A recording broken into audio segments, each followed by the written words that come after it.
بسم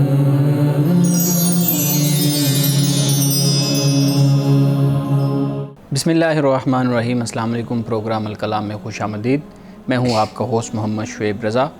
ناظرین کرام، پروگرام کے پہلے حصے میں ہم قرآن کریم کی کچھ آیات کو سمجھنے کی کوشش کرتے ہیں اور دوسرے حصہ میں اپنے عہد کے نمائندہ سیاسی، سماجی، مذہبی موضوعات پہ پیدا ہونے والے سوالات کے جوابات ایک نئے نقطہ نظر سے جاننے کی کوشش کرتے ہیں۔ حسب سابق ہمارے ساتھ شریک گفتگو ہیں جناب محمد امانت رسول صاحب۔ امانت صاحب، بہت شکریہ آپ کے وقت کا۔ میری معاونت کے لیے موجود ہے جناب احمد بلال۔ تھینک یو سو مچ بلال۔ ناظرین کرام، آپ کی سکرین پہ ہمارا واٹس ایپ نمبر آ رہا ہوگا، آپ اپنے سوالات اس واٹس ایپ نمبر پر بھیج سکتے ہیں، ہم انشاءاللہ آپ کے سوالات کو ضرور ایڈریس کریں گے۔ امان صاحب، کل کے پروگرام میں ہم نے سورہ اعراف کی آیت نمبر 53 اس کو اچھے طریقے سے انڈرسٹینڈ کیا تھا اور آپ نے بہت بہترین طریقے سے اس کو ریلیٹ کیا تھا ہمارے آج کے معاملات کے ساتھ۔ آپ بتائیے کہ آج کس آیت سے آپ شروع کریں گے، اپنی گفتگو کا آغاز کیجیے گا۔ بسم اللہ الرحمن الرحیم۔ آج سورۃ الاعراف کی آیت نمبر 54، یہاں سے ہم اپنی بات کا آغاز کرتے ہیں۔ گزشتہ آیات تک جو ہم نے پڑھا، اس میں در حقیقت اللہ سبحانہ و تعالیٰ نے ذکر کیا تھا ان لوگوں کا جو شرک کرنے والے تھے اور ان کے انجام سے ہمیں آگاہ فرمایا تھا۔ اب اس کے بعد توحید کا ذکر ہوتا ہے، اس لیے کہ شرک یہ توہمات کا نام ہے اور بدعات کا نام ہے، خرافات کا نام ہے، لیکن جو عقیدہ توحید ہے وہ علم کا نام ہے، وہ وحی کا نام ہے، اور اس کی بنیاد بہت ہی مضبوط اور مستحکم بنیاد ہے اس کی۔ اب فرمایا اللہ سبحانہ و تعالیٰ نے، ان ربکم اللہ الذی خلق السماوات والارض فی ستۃ ایام، کہ بے شک تمہارا رب اللہ ہے جس نے آسمانوں اور زمین کو 6 دنوں میں تخلیق کیا۔ ثم استوى علی العرش، اور پھر وہ عرش پر متمکن ہوا، یعنی عرش سے مراد اللہ سبحانہ و تعالیٰ کا اقتدار ہے کہ وہ اقتدار پر متمکن ہوا۔ یغشی اللیل النہار یطلبہ حثیثا، وہ اڑاتا ہے رات کو دن پر، دن اس کے پیچھے لگا آتا ہے دوڑتا ہوا۔ یعنی یہاں پر جو حثیث کا لفظ ہے، اس کا مطلب ہے جلدی کرنے والا، یعنی ایک دوسرے کے پیچھے ہیں دن اور رات، یہ ایک سرکل چلا جا رہا ہے۔ اس کے بعد فرمایا کہ والشمس والقمر والنجوم مسخرات بامرہ، کہ اللہ سبحانہ و تعالیٰ نے سورج اور چاند اور ستارے سب تابع دار کر دیے اور اللہ کے حکم کے، یعنی ان کو اللہ تعالیٰ نے مسخر کر دیا ہے انسانوں کے لیے۔ جیسے قرآن پاک میں بیان کیا گیا، اللہ نے تمہارے لیے جو کچھ بھی آسمان اور زمین میں ہے اس کو تمہارے تابع کر دیا، تمہارے لیے مسخر کر دیا۔ تو یہاں اللہ سبحانہ و تعالیٰ نے سورج اور چاند اور ستاروں کا ذکر کیا کہ ان کو اللہ نے اپنے حکم سے مسخر ان کو کر دیا، یہ مسخر ہیں۔ اب یہاں پہ ہمیں معلوم یہ ہوتا ہے کہ اللہ سبحانہ و تعالیٰ، یعنی ایک تو تمکن، اللہ کا اقتدار جو قائم ہے، اور دوسرا تدبیر، یعنی ایسا نہیں ہے کہ اللہ نے دنیا کو تخلیق کیا، کائنات کو بنایا، انسان کو بنایا اور پھر اس کے بعد وہ بالکل ان سے بے پرواہ ہو کر بیٹھ گیا، بلکہ اللہ کا حکم اس کائنات میں، امر جو ہے وہ نافذ ہے، وہ چل رہا ہے۔ وہی خالق ہے اور وہ مدبر ہے، اس کائنات کے نظام کا انتظام اور تدبیر وہی فرما رہا ہے۔ اب اس کے بعد فرمایا کہ الا لہ الخلق والامر، کہ خبردار اللہ ہی کے لیے خلق ہے، پیدا کرنا ہے، اور حکم کرنا یہ بھی اللہ ہی کے لیے۔ تبارک اللہ رب العالمین، اللہ بابرکت ہے، رب ہے تمام جہانوں کا۔ اگر ہم اس مقام کو دیکھیں اور اس کے بعد جو دیگر آیات ہیں ان کا ہم جائزہ لیں گے، تو میں آپ کو یہ بتاتا چلوں کہ 3 باتیں جو یہاں پر ہمیں سمجھائی جا رہی ہیں۔ سب سے پہلی بات وہ یہ ہے کہ ہمیں ہر حال میں خدا کی طرف رجوع کرنا چاہیے، اس لیے کہ وہ اس کائنات کا خالق ہے، مدبر ہے، اور وہ استوا علی العرش ہے، مستوی علی العرش ہے وہ۔ تو عرش سے مراد یعنی اس کا اقتدار اس کائنات اور اس دنیا پر قائم ہے اور یہ کبھی ختم نہیں ہوگا۔ ایک تو یہ بات ہمیں سمجھ آ جاتی ہے، اور دوسرا یہ ہے کہ اللہ سبحانہ و تعالیٰ جب یہ بتاتا ہے کہ مردہ زمین کو وہ پانی سے زندہ کرتا ہے، اس سے 2 معنی سمجھ آتے ہیں۔ ایک تو یہ بتا دیا کہ انسان جب مر جائے گا تو اللہ سبحانہ و تعالیٰ انسان کو زندہ کرے گا، کہ جیسے اللہ سبحانہ و تعالیٰ بارش سے مردہ زمین کو زندہ کر دیتا ہے۔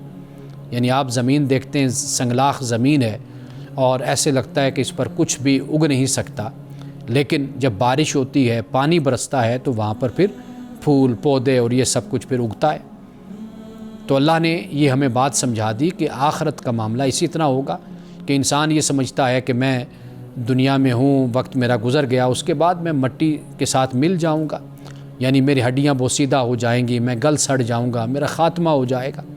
انسان یہ خیال کرتا ہے، یہ اسی طرح جیسے ایک مردہ زمین ہوتی ہے، لیکن بتایا کہ جب اللہ پانی سے، بارش سے مردہ زمین کو زندہ کرتا ہے تو اسی طریقے سے تمہیں بھی اللہ سبحانہ و تعالیٰ زندہ کرے گا۔ تیسری بات جو یہاں سے سمجھ آتی ہے وہ یہ ہے کہ یہ جو بارش ہے یہ مردہ زمین کو زندہ کرتی ہے، تو اسی طرح خدا کی جو وحی ہے یہ مردہ دلوں کو زندہ کر دیتی ہے۔ اللہ کا کلام، اللہ کی کتاب، یعنی اگر انسان اللہ کی کتاب کی طرف لوٹے، ہم نے دیکھا کہ بہت سے لوگ جو مردہ ہوتے ہیں روحانی طور پر، ایمانی طور پر، عملی طور پر، وہ زندہ ہو جاتے ہیں، ان کے اعمال میں بہتری آ جاتی ہے، ان کا ایمان مضبوط ہو جاتا ہے، ان کی سوچ اور فکر میں ایک تبدیلی رونما ہو جاتی ہے، ایک نیا انسان ان میں سے نکلتا ہے اور ایک نیا جہان پیدا ہو جاتا ہے۔ تو لہٰذا یہ تین باتیں ہیں جو یہاں پر ہمیں قرآن مجید سے سمجھ آتی ہیں۔ اب دیکھیے کہ اس سے آگے ایک آیت میں بیان کروں گا، پھر اس کے بعد ہم کل یہاں سے اپنی بات کا آغاز کریں گے۔ فرمایا ادعوا ربکم تضرعا وخفیا، اپنے رب کو پکارو گڑ گڑاتے ہوئے اور چپکے چپکے، گڑ گڑا کر یعنی خشوع کے ساتھ، خضوع کے ساتھ، خشیت کے ساتھ، خوف کے ساتھ اپنے رب کو پکارو، اور پھر چپکے چپکے، یعنی اس میں کوئی دکھاوا نہیں ہونا چاہیے۔ اللہ کی بارگاہ میں خلوت میں جا کر اللہ سے بات کرو، گفتگو کرو، کلام کرو، اس کی بارگاہ میں رو، گڑ گڑاؤ۔ اللہ کے نیک بندوں نے کبھی اس بات کو پسند نہیں کیا تھا کہ مجمع میں بیٹھ کر رویا جائے، وہ اس بات کو پسند کرتے تھے کہ وہ علیحدہ تنہائی میں بیٹھ کر، خلوت میں بیٹھ کر اللہ سے راز و نیاز کی بات کریں، اللہ کے سامنے اپنے گزارشات کو اور اپنی درخواست کو پیش کریں۔ یہ رسول اللہ صلی اللہ علیہ وسلم کی سنت بھی یہی ہے۔ آپ سے جو روایت کیا جاتا ہے وہ آپ کی رات کی عبادت ہے، آپ کی خفیہ عبادت ہے، خلوت کا وقت ہے، کہ آپ کی کوئی زوجہ محترمہ اس بات کو بیان کرتی کہ رسول اللہ صلی اللہ علیہ وسلم اللہ کی بارگاہ میں گریہ وزاری فرما رہے تھے، آپ تضرع فرما رہے تھے۔ تو ہمیں بھی اسی بات کی تعلیم دی جاتی ہے، ہمارے اسلاف نے، علماء نے، اور ہمارے متقدمین نے اور صحابہ نے، تابعین نے ہمیں یہی بتایا کہ اللہ کی بارگاہ میں انسان کو خلوت میں گڑ گڑانا چاہیے، رونا چاہیے اور اللہ تعالیٰ سے دعا کرنی چاہیے۔ اب اس کے بعد فرمایا کہ انہو لا یحب المعتدین، کہ بے شک اللہ سبحانہ و تعالیٰ حد سے گزرنے والوں کو پسند نہیں کرتا۔ معاملہ کوئی بھی ہو تو اس میں اعتدال اور توازن، اس کی تعلیم ہمیں اسلام دیتا ہے۔ امن صاحب بہت شکریہ، آپ نے آخر میں جو بات کی ہے میں چاہوں گا اس سے متعلق ہی آپ کے سامنے سوال رکھوں۔ آپ نے کہا کہ جو گڑ گڑانا ہے وہ انسان کا ایک خدا کے ساتھ تعلق ہے، خدا کے سامنے اس نے دعا کرنی ہے۔ رمضان المبارک سے آتے ہیں، ہم دیکھتے ہیں کہ ہمارے مختلف اجتماعات ہوتے ہیں، مختلف مجالس ہوتی ہیں، محفلیں ہوتی ہیں، ایون تراویح کے اوقات ہیں جی، تو ہم دیکھتے ہیں کہ شب جمعہ کے نام سے، شب دعا کے نام سے مختلف راتیں ہوتی ہیں، اور وہ جو گڑ گڑانا ہے، وہ دعا کرنا ہے، وہ ایک خدا کے سامنے رونا ہے، اس کو کیمرے لگا کے دکھایا جاتا ہے، پھر باقاعدہ طور پہ لائٹیں لگی ہوتی ہیں، ہر چیز، وہ ایک پورا انوائرمنٹ ایسا بنایا جاتا ہے کہ جس میں فیل یہ آتی ہے کہ ایک اس طرح کا اجتماعی دعا ہوتی ہے، بند کر کے ڈم لائٹ میں اس طرح۔ تو یہ رجحان بہت زیادہ بڑھ رہا ہے، تو آپ کی جو بات ہے وہ تو بالکل اس کی مخالفت میں کھڑی نظر آ رہی ہے، کیا آپ اس پہ کمنٹ دیکھیے رسول اللہ صلی اللہ علیہ وسلم کی حیات مبارکہ کو ہم دیکھتے ہیں۔ اب دیکھیے کہ آپ جنہیں ہم سنت کہتے ہیں، نفل، آپ کے لیے نفل تھے نا، یعنی فرض کے بعد جی جو آپ عبادت فرماتے تھے، اب وہ آپ گھر جا کر عبادت فرمایا کرتے تھے۔ اچھا، آپ مسجد یعنی فرائض مسجد میں ادا کرنے کے بعد نوافل گھر میں جا کر پڑھتے تھے۔ ٹھیک ہے، ٹھیک ہے۔ علماء نے اس بات کو بیان کیا ہے کہ یہ آپ ایسا کیوں عمل فرماتے تھے؟ وہ کہتے ہیں کہ امت اس کو اپنے اوپر بوجھ نہ سمجھ لے، آپ اس لیے کرتے تھے۔ یہ حکمت یہ تھی کہ صحابہ جب دیکھیں کہ رسول اللہ ادا کر رہے ہیں مسجد میں سب کے سامنے، تو پھر سارے اس کو اپنے لیے لازم نہ سمجھ لیں. بالکل تو لہٰذا آپ گھر میں آ کر ایک تو یہ بات. دوسری بات یہ کہ گھر والوں کی بھی تربیت ہو, تعلیم ہو کہ آپ گھر تشریف لائے ہیں تو گھر والے بھی دیکھیں کہ بھئی آپ نماز ادا فرما رہے ہیں, نفل پڑھ رہے ہیں, عبادت کر رہے ہیں, تو ایک عبادت کی طرف ان کا بھی رجحان پیدا ہو. تو یہ ہے. تراویح کی نماز آپ دیکھیے کہ آپ نے 2-3 دن آپ نے ادا فرمائی تھی, اور اس کے بعد پھر آپ پبلک میں آ کر یعنی مسجد میں آ کر پھر آپ نے اس طریقے سے ادا نہیں فرمائی. یہ موجود ہے نا روایات میں, حدیثوں میں آپ نے بھی پڑھا ہے. اسی طرح آپ دیکھ لیجئے کہ بہت سے مواقع میں نظر آتے ہیں کہ فرض نماز آپ نے ادا فرمائی, باقی جو روایت کی جاتی وہ آپ کی خلوت کی باتیں ہیں, ساری عبادت. آپ یہی بات یاد رکھیے کہ اللہ کو پسند آپ کی خلوت کی عبادت ہے, آپ کی تنہائی کی عبادت ہے. یہ سب سے مشکل کام ہوتا ہے. لوگوں کے سامنے رونا, لوگوں کے سامنے عبادت کرنا, یہ آسان اس لیے بھی ہوتا ہے کہ لوگ آپ کو دیکھتے ہیں. جی. تنہائی میں کرنا اس لیے ہوتا ہے کوئی نہیں دیکھ رہا ہوتا, خدا دیکھ رہا ہوتا ہے. پھر صرف آپ کا خدا کے ساتھ تعلق, آپ کا خدا کے ساتھ. ہم نے ایک حدیث کو بیان کیا تھا کہ رسول اللہ صلی اللہ علیہ وسلم نے فرمایا کہ جس بندے کی خلوت اس کی جلوت کے ساتھ ملتی ہے نا, تو رسول اللہ نے فرمایا کہ جس کی جلوت خلوت کے ساتھ ملتی, فرمایا کہ اللہ کہتا ہے یہ میرا سچا بندہ ہے. سبحان. تو یہ بہت مشکل کام ہوتا ہے. تو لہٰذا میں یہ سمجھتا ہوں کہ ہمیں دین جو ہمیں تعلیم دیتا ہے, رسول اللہ صلی اللہ علیہ وسلم کی سنت سے جو ہمیں سبق ملتا ہے, وہ بنیادی بات ہے, وہ ہمیں یاد رکھنا چاہیے اور اس پر ہمیں عمل کرنے کی کوشش کرنی چاہیے. ناظرین کرام, یہاں وقت ہوا چاہتا ہے ایک بریک کا, ہمارے ساتھ رہیے گا.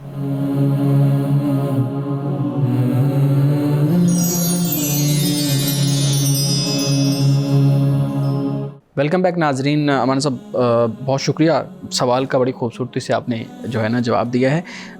زمین اور آسمان 6 دن میں پیدا ہوئے, پیدا کیے گئے, اور پھر رات کو دن میں بدلنا, دن کو رات میں بدلنا, یہ آیات قرآن کریم میں متعدد جگہ پہ ہمیں ملتی ہیں زمین و آسمان کی تخلیق کے بارے میں.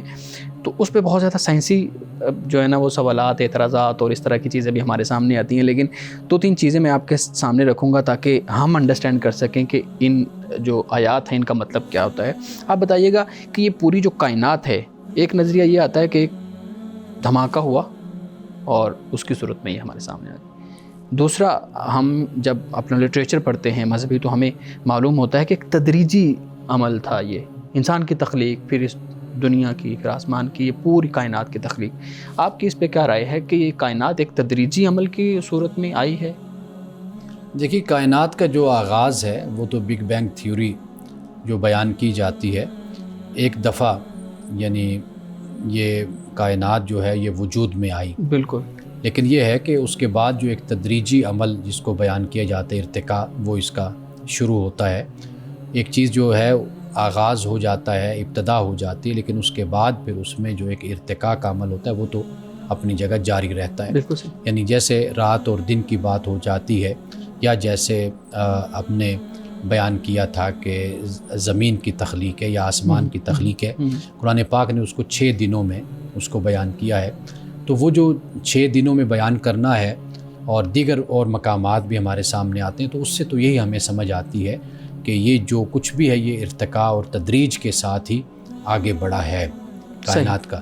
اللہ سبحانہ و تعالیٰ کی ذات کن فیکون بھی ہے, یعنی کہ اذا اراد شیئا ان یقول له کن فیکون, وہ بھی معاملہ ہے لمحے کا. لیکن اس کن سے مراد یہ ہرگز یہ بھی نہیں ہے کہ بالکل جیسے کہا تو ہو گیا, بلکہ کن سے مراد یہ کہ جب اللہ نے ارادہ فرما لیا اور پھر اللہ نے اس کو شروع کیا, تو اس میں بھی ایک تدریج اور ایک ارتقاء کا جو معاملہ ہے وہ جاری اس کا رہا. میں اسی سے متعلقہ آپ کے مزید پوچھنا چاہوں گا کہ اعتراض یہ کیا جاتا ہے کہ اللہ رب العزت تو کن فیکون والا معاملہ ہے, ویسے ایک لمحے کے بھی 1000ویں سیکنڈ کے اندر خدا ارادہ فرماتا ہے, اور جو ہے نا وہ بلکہ یہ ٹائم اور یہ جو پیمائش ہے یہ تو بعد کی تخلیق ہے. تو آپ بتائیے گا, اعتراض یہ کیا جاتا ہے کہ اللہ رب العزت نے کن فیکون کے ذریعے ہی ایک معاملہ کیوں نہیں کیا کہ زمین اور آسمان بن گئے ایک, لیکن اس کو تدریجی عمل, پھر آسمان کو جیسے بیان کیا جاتا ہے کہ دھوئیں کے ذریعے, وہ دھوئیں کی اس صورت میں ہے. تو یہ چیزیں اتنا لمبا جو ایک تدریجی عمل ہے, یہ اختیار کرنے کے پیچھے حکمتیں کیا تھیں؟ اچھا, اس کے ساتھ میرا سوال بھی ایڈ کیجیے گا, ریلیونٹ ہے. کن فیا کن کا مطلب بھی تھوڑا سا واضح کیجیے گا. کیا یہ مطلب ہے کہ بس کہنا اور لمحے میں ہو جانا, یا یہ مطلب ہے کہ اللہ نے کن فرمایا تو اس کا مطلب وہ کام اب ہو کے ہی رہے گا, یا وہ کام ہونا ہی ہونا ہے؟ یعنی اس پہ جتنا وقت لگے, وقت کی قید نہیں ہے بلکہ وہ کام ہو کے ہی رہے گا. اس دونوں میں آپ وضاحت کیجیے گا. دیکھیے ایک بات یہ ہے کہ پہلے آپ کی بات کو لے لیتے ہیں کہ اس میں جو حکمت پوشیدہ ہے وہ یہ ہے کہ اس میں انسان کے لیے اسباق ہیں, انسان کے لیے ایک نصیحت ہے, انسان کے لیے تذکیر ہے, انسان کے لیے غور و فکر ہے کہ وہ خدا کے جو حکمتیں ہیں ان کو جانتا ہے, خدا کا جو ایک عمل ہے, امر ہے, اس کو وہ پہچاننے کی کوشش کرتا ہے. اس کے لیے اس میں زیادہ سبق ہے کہ وہ دیکھتا ہے کہ میرے خدا کا اقتدار, اس کی قوت اور اس کی طاقت وہ کہاں تک ہے, وہ کس طریقے سے اس اتنی بڑی کائنات کو وہ تخلیق کرتا ہے اور کن کن مراحل سے گزار کر تخلیق کرتا ہے. اب مثال کے طور پر آپ دیکھیے کہ ایک انسان کا بچہ ہے 9 مہینے ماں کے پیٹ میں پلتا ہے. اب قرآن مجید نے اس کے بھی مراحل کو 6 مرحلوں کو قرآن نے بیان کیا ہے نا. تو انسان کی پیدائش بھی تو ایسے ہو سکتی تھی نا, ایسے ایک لمحے کے اندر انسان کی پیدائش ہو جاتی, لیکن یہ وہ چیزیں ہیں کہ جو انسان کو اپنے خدا کے ساتھ جوڑتی ہیں, خدا کی طرف متوجہ کرتی ہیں کہ کس طریقے سے ایک انسان کی تخلیق ہوتی ہے کہ وہ اس کے بعد پھر اس دنیا میں آتا ہے. ایک تو یہ بات ہوگی. دوسری بات یہ کہ جو آپ نے کہا نا کہ کن آگے کہا فیکون کہ ہو جا تو وہ ہو جاتی ہے, تو اس سے مراد یہ نہیں ہے کہ جیسے مثال کے طور پر ہمارا جب کہنا ہوتا ہے نا, اب اس کی جو تخلیق ہے, ہونا ہوتا ہے, وہ ہمارے کہنے پر مبنی نہیں ہے. ایسا نہیں ہے کہ ہم نے کہا تو وہ ہو گیا, ممکن ہے وہ نہ ہو, ممکن ہے کہ ہماری منشا اور مرضی کے خلاف اس کا وجود قائم ہو. ہمارا کہا ہوا ممکن ہے کہ آج نہ سنا جائے, کل سنا جائے. تو خدا کا جو کہنا ہے وہ یہ ہے کہ جب اس کی طرف سے یہ حکم ہو گیا, اس نے کہہ دیا, اب اس نے ہر صورت میں ہونا ہی ہونا ہے. ایسا نہیں ہے کہ اب وہ نہ ہو. اب وہ اس کا ارتقاء ہے, اس کا تدریجی عمل ہے, وہ اپنی جگہ پر وہ اسی حساب سے پھر چیز تخلیق ہوتی. اچھا, یعنی اس کو ہم اپنے ماحول کے مطابق سمجھنے کی کوشش کرتے ہیں, جیسے ہم ارادہ کرتے ہیں اور اس کے بعد کام ہونا ہوتا ہے یا نہیں ہونا ہوتا, تو ہم خدا کے اس معاملے کو بھی اسی طریقے سے سمجھیں. ہمارے ارادے کے بارے میں تو یہ بھی ہے نا کہ ایک ارادہ انسان کرتا ہے اور ایک ارادہ اللہ تبارک و تعالیٰ کی ذات ہوتی ہے, اور ہوتا وہی ہے جو اللہ تبارک و تعالیٰ کی منشا. بالکل ایسا. اچھا امان صاحب, ایک اعتراض اسی پہ یہ بھی ہے کہ جو زمین و آسمان کی تخلیق ہے وہ تو اس وقت تو رات اور دن کا وجود نہیں تھا, پھر 6 دن اور 6 راتیں کیسے؟ کیونکہ زمین بنی, آسمان بنا, سیارے ستارے, پھر وہ اپنے مدار پہ گھومے, اس کے بعد رات کا وجود ہوا, اس کے بعد دن کا وجود ہوا. تو جس چیز کی دلیل دی جا رہی ہے کہ اتنے دنوں میں یہ بنا ہے, اتنے وقت میں یہ بنا ہے, وہ تو پیمائشی بعد میں آئی ہے, تو پھر یہ کیسے ممکن ہو گیا؟ دیکھیے یہ جو دن کا معاملہ ہے نا, یہ جو الفاظ بولے جاتے ہیں, اس سے مراد ایک دور بھی مراد ہوتا ہے, ایک زمانہ بھی مراد ہوتا ہے. اچھا, یہ بھی مراد ہوتا ہے. عربی زبان میں اگر آپ دیکھیں گے, امام راغب اصفہانی کو اگر آپ دیکھیں تو انہوں نے اس کو بیان کیا ہے. ہم بھی ایک وقت ہوتا ہے یہ لفظ بولتے ہیں کہ وہ کیا دن تھے, کتنے بڑے تھے, کتنے چھوٹے تھے. نہیں, وہ کیا دن تھے, یعنی کہ مثال اچھا اپنی مدت کو جب ہم یاد کرتے ہیں, یعنی وہ کیا دن تھے, ہم یعنی کہ کیا دن سے مراد ہے کہ وہ کیا زمانہ تھا, جیسے بچپن کے بارے میں کیا وہ زمانہ تھا, یا وہ کیسا دن تھا کہ جب ہم, یعنی اس کی پیمائش ہم بند نہیں کرتے. ہاں, کوئی رات اور دن اس سے مراد ہرگز یہ نہیں ہوتا کہ سورج طلوع ہونے سے سورج کے غروب ہونے تک یہ دن بن جاتا ہے. تو عربی زبان میں یہ جو یوم کا لفظ ہے یہ ایک زمانے کے لیے, ایک دور کے لیے, ایک وقت کے لیے بولا جاتا ہے, اور اس کے لیے بھی بولا جاتا ہے جو سورج کا طلوع ہونے سے لے کر سورج کے غروب ہونے تک جو دن بنتا ہے, ڈے, یوم, اس کو بھی یہ یوم کا لفظ اس کے لیے بھی استعمال ہوتا ہے. صحیح. 2 مزید اعتراض ہیں چھوٹے چھوٹے, وہ اسی کے اندر آپ نے مختصراً بات کی ہے, لیکن میں چاہوں گا کہ آپ واضح طور پہ بات کیجیے گا. کہتے ہیں جی جو زمین اور آسمان کا 6 دن میں بنانا ہے یہ علامتی چیز ہے کوئی, یعنی اس کا اس طرف وجود نہیں ہے کہ جیسے آپ نے بتایا, وہ کہتے ہیں یہ ایک علامتی طور پہ بیان کرنے کے لیے یہ کہا گیا, ایسا ہی ہے؟ دیکھیے ہم اس کو ادوار یا مراحل ہم اس کو کہہ سکتے ہیں. اچھا, 6 مراحل, 6 مراحل میں یا ادوار میں آپ اس کو کہہ لیجئے. صحیح. یعنی یہ قرآن پاک میں جب ہم دیکھتے ہیں نا کہ اللہ سبحانہ و تعالیٰ نے اللہ کے نزدیک ایک دن 1000 کا بھی ہوتا ہے, 1000 سال کا, اور ایک دن جو ان سے وہ 50,000 سال کا بھی ہے. قرآن مجید نے اس کو بھی بیان کیا. اب وہ جو مرحلے ہیں, اب اگر کوئی آپ کو یہ بتاتا ہے کہ اتنے کروڑوں سال لگ گئے تو پھر یہ ایسے بنا, جیسے ہمارے ہاں یہ مختلف تھیوریز بیان کی جاتی ہیں, تو یہ ٹھیک ہے, اس طرح ہو سکتا ہے, جب ہم یہ کہتے ہیں کہ اللہ نے 6 دن کا جیسے قرآن پاک میں ذکر آتا ہے، تو وہ جو 6 دن ہیں وہ 6 مرحلے ہیں، ممکن ہے کہ ان پر کتنے لاکھوں سال لگ گئے ہوں، کتنے کروڑوں سال لگ گئے ہوں، وہ ہم نہیں جانتے اس کو.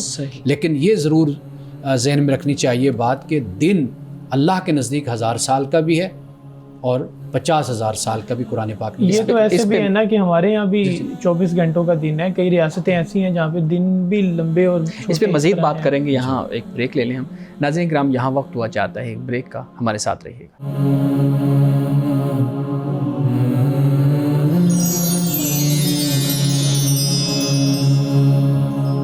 پروگرام میں ایک دفعہ پھر خوش آمدید.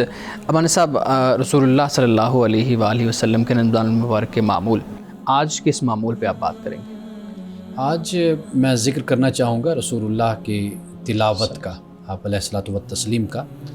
قرآن مجید رمضان المبارک میں ایک تو حضرت جبریل علیہ السلام زمین پر اترا کرتے تھے، یعنی آپ حضرت جبریل سے دور کیا کرتے تھے. کہا جاتا ہے کہ جو آپ کی زندگی کا آخری رمضان تھا اس میں رسول اللہ نے 2 مرتبہ دور کیا تھا. آپ نے قرآن پاک کا دور جبریل سے آپ نے کیا.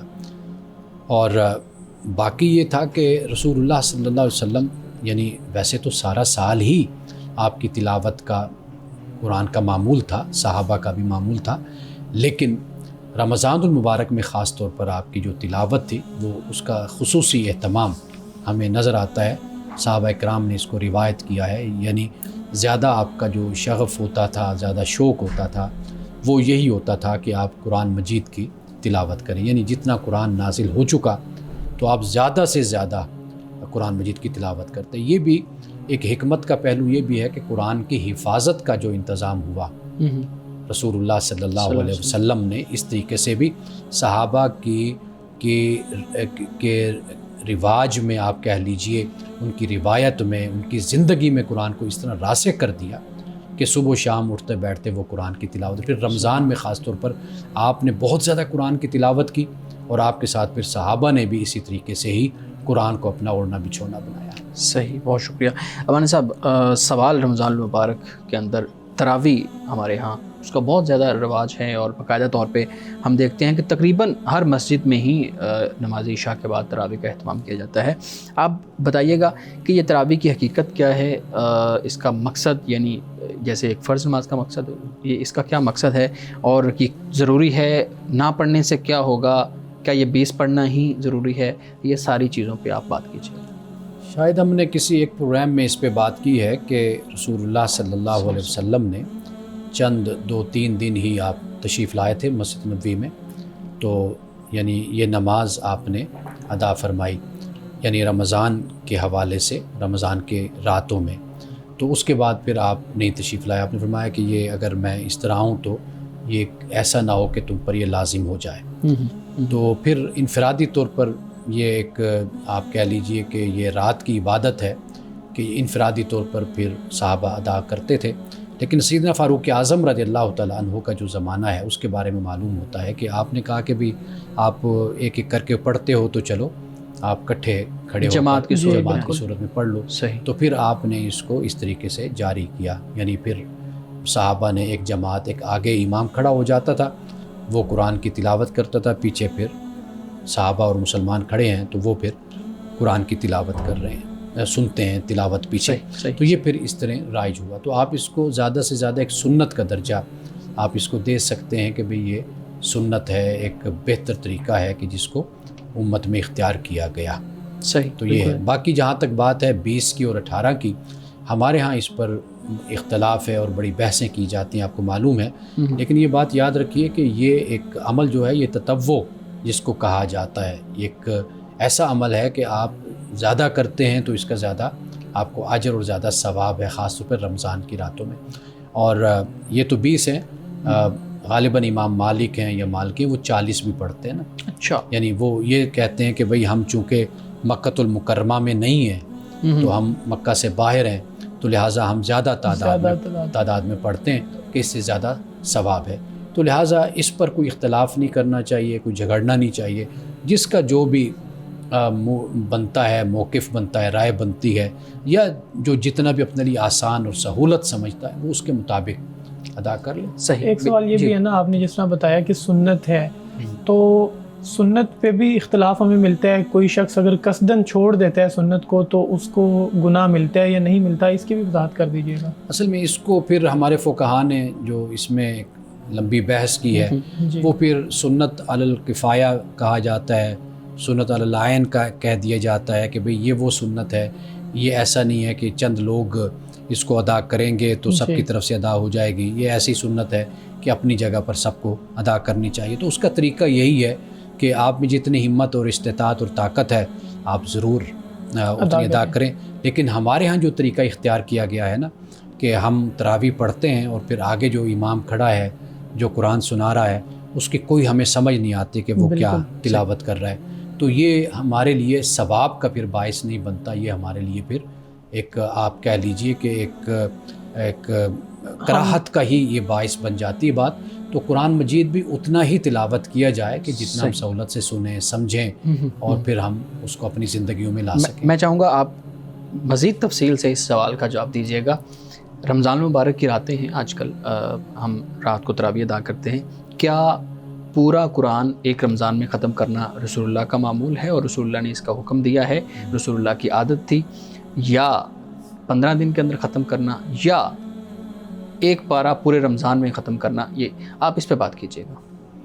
جی اچھا، رسول اللہ صلی اللہ علیہ وسلم نے قرآن مجید یعنی کم از کم 3 دن یا آپ اس کو ہفتہ کہہ لیں جو آپ صلی اللہ علیہ وسلم تکمیل ہوئی، تکمیل کی آپ نے پڑھا اس کو، قرآن پاک کو پڑھا. ٹھیک ہے. ایک تو یہ بات یاد رکھنی چاہیے کہ وہ اللہ کے نبی اور رسول ہیں اور ویسے بھی اہل زبان ہیں، اہل زبان، تو یہ ایک مختلف صورت بن جاتی. اسی طرح اگر صحابہ کو ہم دیکھتے ہیں تو صحابہ سے ہمیں یہ بھی ملتا ہے کہ انہوں نے ایک آیت پر ایک صورت پر بھی کئی مہینے بھی گزارے ہیں. اچھا، اس میں تدبر کیا، سمجھنے کے لیے. یہ پھر عرب کے بعد پھر جو عجم میں جب ہم آئے، یعنی اس طرف اسلام عجم مطلب یہاں عجمی غیر عربیوں میں، ٹھیک ہے، تو وہاں پر پھر ہمارے ہاں بدقسمتی یہ ہے کہ ہم مقدار کو یعنی کوالٹی کو پیش نظر رکھنے کے بجائے ہم کوانٹٹی کو پیش نظر رکھتے ہیں، تعداد کو. یہ ہمارے ہاں پھر جو طریقہ ہے اور رویہ ہے یہ زیادہ پھر رائج ہوتا نظر آتا ہے. جبکہ اگر ہم اسلام کو دیکھیں، دین کو دیکھیں، رسول اللہ کی سنت کو دیکھیں، پھر صحابہ کو ہم دیکھیں، تو ہمیں قرآن مجید اتنا ہی پڑھنا چاہیے، تلاوت کرنی جتنا ہم قرآن مجید کو سمجھ سکیں.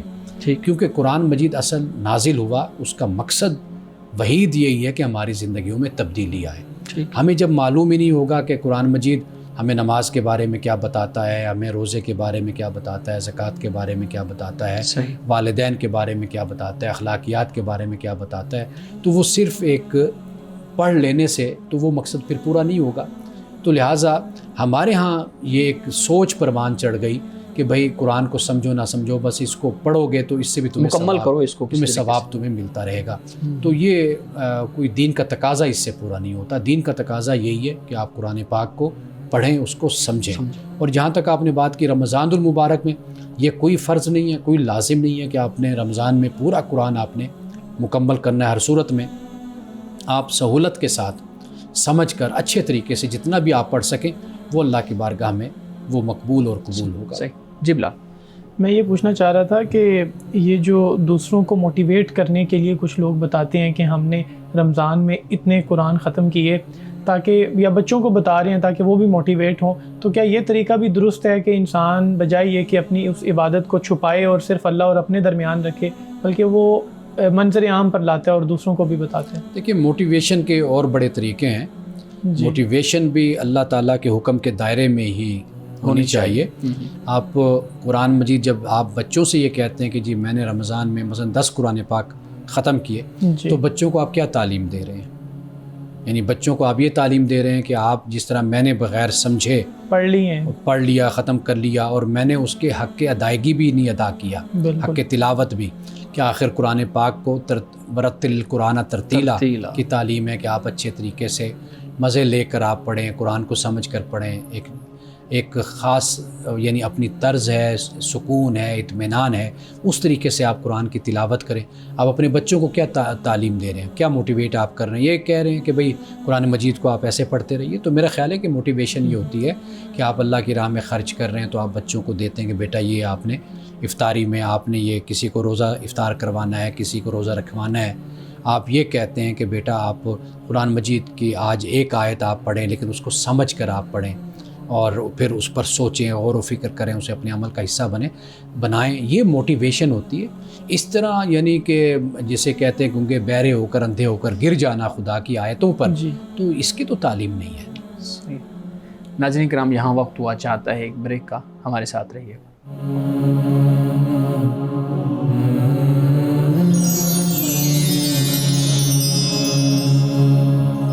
پروگرام میں ایک دفعہ پھر خوش آمدید. جی بلال صاحب، میں یہ پوچھنا چاہتا ہوں کہ عام طور پہ ہمارے ہاں جو ہماری یہاں کی فیملیز ہیں ان میں یہ ایک کانسیپٹ ہے کہ خواتین جو اپنے پیریڈ کے ایام ہیں وہ ظاہر ہے ان کو خود پتہ ہوتا ہے نا، لیکن رمضان المبارک میں ایسا ہوتا ہے کہ رمضان میں جب وہ روزے نہیں رکھتی تو وہ چھپا رہی ہوتی ہیں، بتاتی نہیں ہیں دوسروں کو کہ میں نے روزہ رکھا ہے یا نہیں رکھا.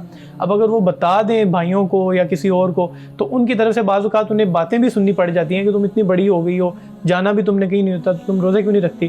تو اس بارے میں بتائیے گا کہ یہ ہم کیسے اویئرنیس دیں فیملیز کو کہ وہ کس طرح سے ان طرح کے معاملات کو مینیج کریں.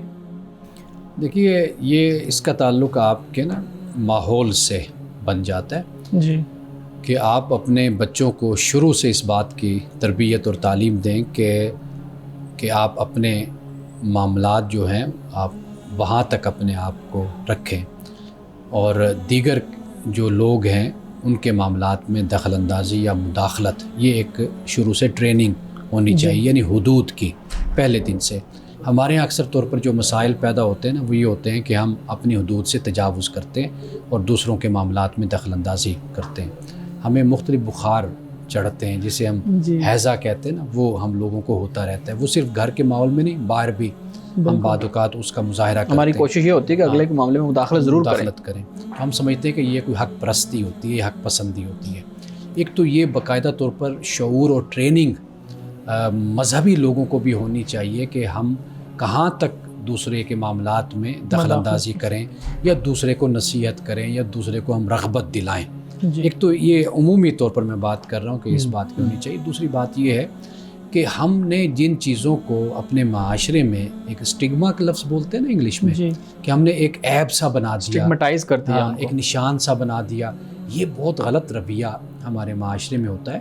ہمیں ان چیزوں کو نارملائز کرنا چاہیے اپنے بچوں کے حوالے سے، بڑوں کے حوالے سے، چھوٹوں کے حوالے سے، کہ یہ ہمیں پتہ ہونا چاہیے کہ یہ اللہ کی طرف سے یہ انسان کی تخلیق ہوئی ہے. مرد کے ساتھ بھی بہت سے عوارض ہوتے ہیں، اسی طرح عورتوں کے ساتھ بھی بہت سے معاملات ہوتے ہیں. تو لہٰذا جب بہنیں ہوں، بیٹیاں ہوں، جب مائیں ہوں، کوئی خواتین ہوں، تو ان معاملات میں مردوں کو اس حساسیت کا، اس رویے کا مظاہرہ کرنا چاہیے کہ وہ خام خواہ کی ایک مداخلت نہ کریں، بولیں نہیں. اور ان کو اس چیز کا شعور ہونا چاہیے کہ اگر ہماری بہن ہے، بیٹی ہے، کوئی ہے، اگر وہ یہ نہیں کر رہی جبکہ وہ مسلمان بھی ہے، مومن بھی ہے، تو وہ نہیں کر رہی تو کوئی اس کی وجہ، کوئی سبب ہو.